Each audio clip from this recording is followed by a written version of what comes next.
اعوذ باللہ من الشیطان اللعین الرجیم بسم اللہ الرحمن الرحیم وبہ نستعین اما بعد محترم ناظرین السلام علیکم ورحمۃ اللہ۔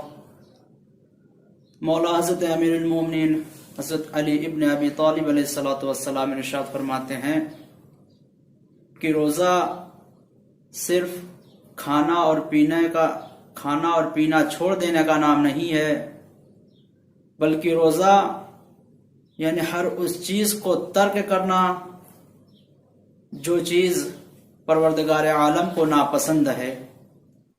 اور اگر کوئی شخص بیماری کی وجہ سے ماہ مبارک رمضان میں روزہ نہیں رکھ پا رہا ہے اور اس کی بیماری اتنی طول کھینچ جائے کہ ماہ مبارک رمضان دوبارہ آ جائے تو اس پر قضا واجب نہیں ہے۔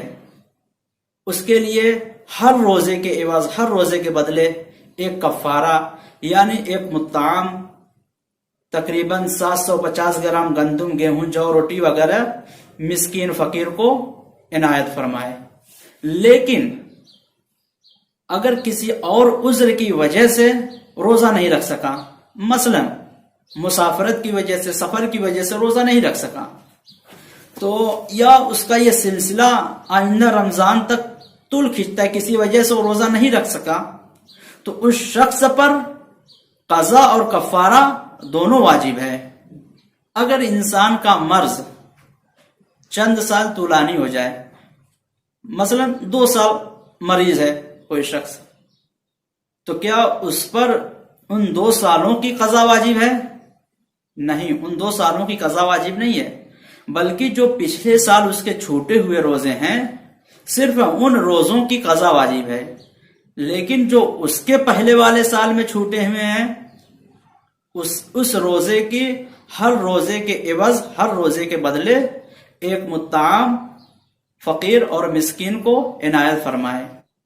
باپ کے مرنے کے بعد اس کے ماہ مبارک رمضان کے قضا روزے بڑے بیٹے پر بجا لانا واجب ہے۔ جس طریقے سے باپ کی قضا نمازیں بڑے بیٹے پر واجب ہیں کہ مرنے کے بعد بڑا بیٹا اسے بجا لائے، اسی طریقے سے رمضان المبارک کے روزے بھی ہیں کہ اگر باپ نے قضا کیے ہیں تو بڑے بیٹے پر واجب ہے کہ ان روزوں کو بجا لائے۔ لیکن اگر باپ نے دوسرے واجب روزوں کو قضا کیا ہو، مثلا اجارے کے روزے یا منتی روزے، تو ان روزوں کی قضا بڑے بیٹے پر واجب نہیں ہے۔ اور اگر روزے دار ظہر کے بعد سفر کر رہا ہے تو اس کا روزہ اس دن کا صحیح ہے۔ لیکن اگر وہ ظہر سے پہلے اپنے وطن سے نکل رہا ہے، مسافرت کر رہا ہے، تو اس دن روزہ رکھ کے نکلے گا، لیکن جیسے ہی وہ حد ترخص سے پار ہوگا اس کا روزہ خود بخود کھل جائے گا۔ اسی طریقے سے اگر کوئی شخص کسی شہر سے اپنے وطن آ رہا ہے اور وہ شخص زوال سے پہلے اپنے وطن پہنچ جا رہا ہے اور کوئی ایسا کام نہیں کیا ہے جو روزے کو باطل کرتا ہو، تو اس دن کا روزہ اس کا صحیح ہے۔ اور وہ شخص ظہر کے بعد وطن پہنچ رہا ہے تو اس دن کا روزہ اس کا قصر ہے اور رمضان المبارک کے بعد اس پر قضا واجب ہے۔ والسلام علیکم ورحمۃ اللہ وبرکاتہ۔